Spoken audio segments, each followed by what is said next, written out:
Hi hello வணக்கம் welcome back to Tamizhera channel. ஆக்சுவலாக பார்த்திங்க அப்படின்னா பிக் பாஸ் சீசன் 8 எப்போ ஸ்டார்ட் ஆக போகுது அப்படின்னு நிறைய ஆடியன்ஸ் என்ன அப்படின்னா ரொம்பவே என்ன அப்படின்னா ஆர்வமாக இருக்காங்க. பட் என்ன அப்படின்னு பார்த்தீங்கன்னா நம்ம குக் வித் கோமாளி சீசன் 5 எப்படி ஒரு கான்ட்ரவர்சியோட ஸ்டார்ட் ஆச்சோ அதே மாதிரி தான் பிக் பாஸ் சீசன் 8 ஸ்டார்ட் ஆக போகுது. ஏன் அப்படின்னு பார்த்தீங்கன்னா கமல் அதிலேருந்து என்ன அப்படின்னா ஹோஸ்ட்லேருந்து விலகிட்டார். அடுத்து யார் வரப்போகிறா, சிம்புவா, நயன்தாராவா, ரம்யா கிருஷ்ணனா, இல்லை விஜய் சேதுபதியா அப்படின்ற மாதிரி பல என்ன அப்படின்னா குழப்பமான விஷயங்கள் போய்கிட்டு இருக்கு. ஸோ கிட்டத்தட்ட பார்த்திங்க அப்படின்னா விஜய் சேதுபதி கன்ஃபர்மேஷன் ஆயிருக்காரு அப்படின்ற மாதிரியான ஒரு நியூஸும் வந்திருக்கு. அதே மாதிரி ப்ரோமோ ஷூட் முடிஞ்சிட்டதாகவும் சொல்லியிருக்காங்க.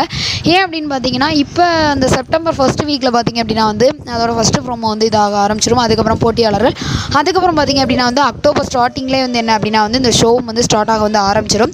ஸோ என்ன அப்படின்னு பார்த்தீங்கன்னா எப்போதுமே பிக் பாஸ் ஷோவில் என்ன பண்ணுவார் அப்படின்னா கமல் மக்களின் பிரதிநிதி அப்படின்ற ஒரு வார்த்தையை கோட் வேர்டை யூஸ் பண்ணுவார். ஸோ விஜய் சேதுபதிக்கு என்ன வார்த்தை யூஸ் பண்ணியிருக்காங்க அப்படின்னு பார்த்தீங்கன்னா மக்களின் குரலுக்காக மக்களின் செல்வன் அப்படின்ற ஒரு கோட் வேர்டை யூஸ் பண்ணியிருக்காங்க அப்படின்ற மாதிரியான ஒரு தகவல் வெளியாகிருக்கு. ஸோ கொஞ்ச நாளாக பார்த்திங்க அப்படின்னா கமல்ஹாசனோட குரல் மக்களின் குரலாக கடந்த சீசன்கள்லாம் இல்லை. ஸோ அதை டேக்கிள் பண்ணுறதுக்காக என்ன பண்ணியிருக்காங்க அப்படின்னா மக்களின் குரலுக்காக மக்களின் செல்வன் அப்படின்ற மாதிரி விஜய் சேதுபதிக்கு கோட் வேர்டு கொடுத்து கம்பேக் கொடுத்துருக்காங்க அப்படின்ற மாதிரி சொல்லியிருக்காங்க. ஸோ விஜய் சேதுபதி கண்டிப்பாக மக்களின் குரலாக இருப்பாரா அப்படின்னு மறக்காம நம்ம சேனலுக்கு உள்ள பாக்ஸில் கமெண்ட் பண்ணுங்கள். இந்த வீடியோ உங்களுக்கு பிடிச்சிருந்தா லைக் பண்ணுங்கள், ஷேர் பண்ணுங்கள், கமெண்ட் பண்ணுங்கள், அப்படின்னு நம்ம சேனலை சப்ஸ்கிரைப் பண்ணிடுங்க. Okay bye. உங்களிடம் இந்த வீடியோ உங்களுக்கு கனகராஜ்.